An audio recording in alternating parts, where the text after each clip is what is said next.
Digamos que la temperatura siguió subiendo, ya va por 225, 228, depende de cómo esté configurado. Se encendió un check rojo.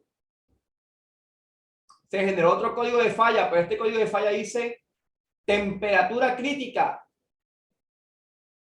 del refrigerante.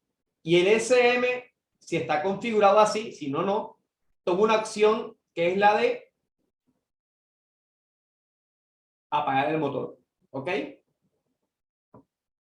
Nosotros podemos tener un conductor que sea ciego, porque él va caminando, manejando el camión y la temperatura, la aguja del reloj está subiendo, diciéndole que el motor se está calentando, pero él es ciego, así que él no lo ve y sigue calentándolo.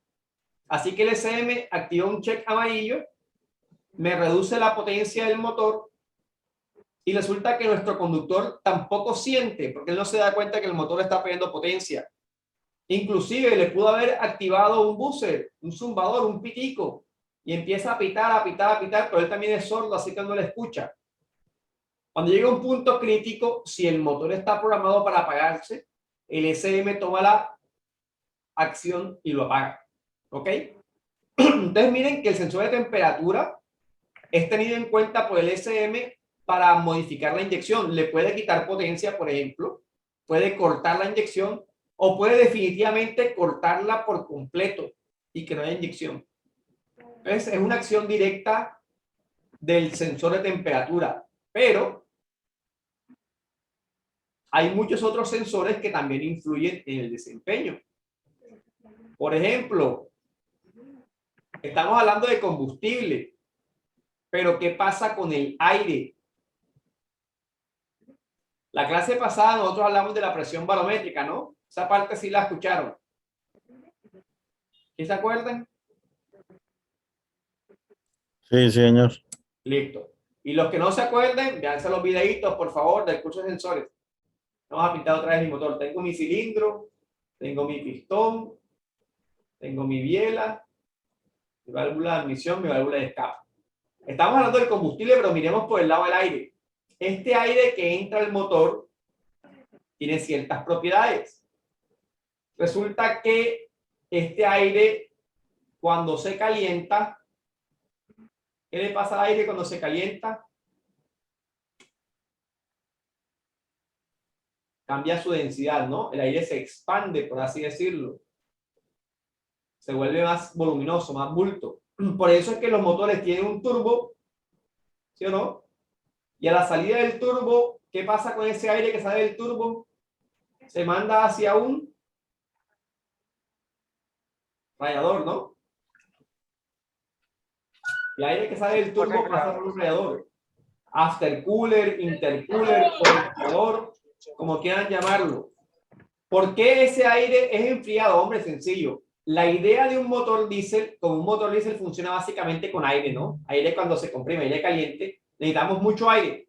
Entonces este turbo me mete mucho aire, pero el turbo, como es un turbo compresor, él me comprime y el aire al comprimirse se calienta, eleva su temperatura y al elevar su temperatura cambia su densidad, el aire se expande. Así que este aire caliente se mete a un enfriador para volver a cambiar su densidad, ¿ok? Para hacerlo más chiquito, para que me quepa más aire, por así decirlo. Entonces yo necesito aire que sea frío. Frío es un decir, necesito aire que sea frío que me ingrese al motor. O sea que la temperatura del aire influye mucho. Y ustedes pueden encontrar miles de carros con este sensor desconectado. No, eso no sirve para nada. Sensor de temperatura del aire. Pero este es el que me determina la densidad del aire. Y la densidad del aire depende precisamente de cuánto oxígeno hay disponible. Entonces, para que la relación entre el oxígeno, entre el aire que está entrando y el combustible que se inyecta, esa relación estequiométrica, ¿alguna vez escucharon ese término? O esa relación de la cantidad ideal de aire y combustible para que se mezclen bien, para que se aproveche la potencia del motor y no se generen gases, emisiones contaminantes, es necesario saber a qué temperatura está ese aire. ¿Sí? Pero miren que el sensor de temperatura del aire es un sensor que también influye en el proceso de inyección. Entonces, señores, el temperatura de aire influye, temperatura de refrigerante influye, temperatura de combustible. ¿Qué pasa con el combustible? Y eso lo hablamos en una charla y por allá un compañero lo dijo ahorita. Cuando el motor se calienta, el combustible se calienta. Y el combustible, aquí en mi país, el diésel, le decimos ACPM, aceite para motor, aceite combustible para motor, ACPM. Entonces, fíjense que ese ACPM, ese diésel, es un aceite, es un derivado del petróleo. Y ustedes han visto los aceites 10W40, perdón, 15W40, 20W50, o los monogrados 10, 20, 30, 40, etc. Y ya saben la historia de la densidad de los aceites, ¿no? Pasa lo mismo con el combustible. Mientras más se calienta el motor, mientras más se calienta el combustible, su densidad varía. Entonces, digamos que yo tengo aquí mi actuador, ¿no? Que hablamos de un actuador. Señor actuador, ábrase 2 segundos y permita que pasen, bueno, me han dicho un segundo y permita que pasen 200 gramos de combustible. Pero eso cuando el combustible estaba a baja temperatura. Cuando el combustible se calentó, si el SM dura un segundo, manda a activar el actuador un segundo, no ingresan 200 gramos de combustible, porque este era un combustible frío. Ahora, como está caliente, este combustible es más aguado, por así decirlo, es más líquido, más fluido.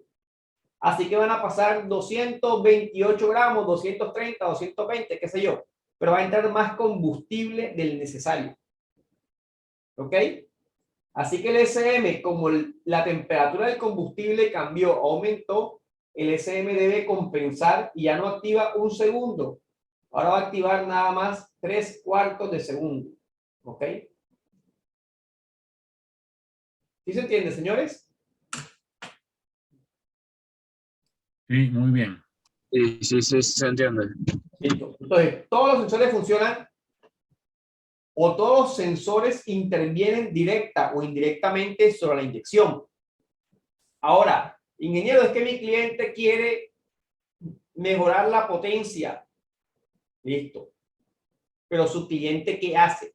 ¿Para qué usa ese carro? Pero es que si tú quieres aumentar potencia, ¿qué tengo que hacer? Aumentar potencia o aumentar torque, eso se va a ver reflejado en la cámara de combustión. Si yo quiero que este señor gire más rápido, ¿no? O que gire con más fuerza, que tenga más potencia, que tenga más torque, ¿qué tengo que hacer? Hacer una explosión más grande para que lo empuje hacia abajo con más fuerza. Y para yo poder tener una explosión más grande, ¿qué necesito? Necesito más aire y necesito más combustible. ¿Cierto que sí? Sí. Ok. Sí, señor. ¿Solamente eso o me hace falta algo más?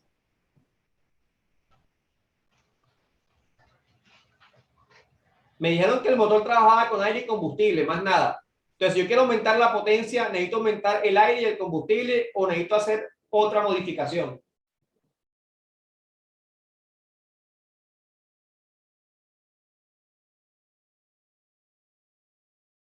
La temperatura.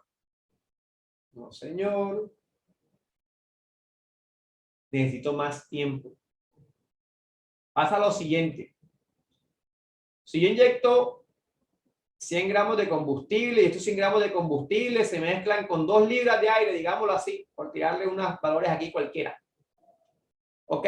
Pero ¿cuánto tiempo o en qué momento se dio la inyección para que ese combustible y ese aire se mezclen apropiadamente y exploten como debe ser y manden el pistón hacia abajo?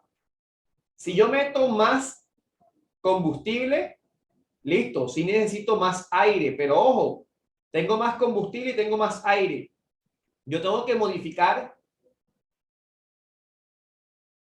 el avance de la inyección para que este combustible se alcance a mezclar apropiadamente con esta cantidad de aire. Pero es que de nada me sirve meter más combustible meter más aire si no explota el combustible dentro del cilindro.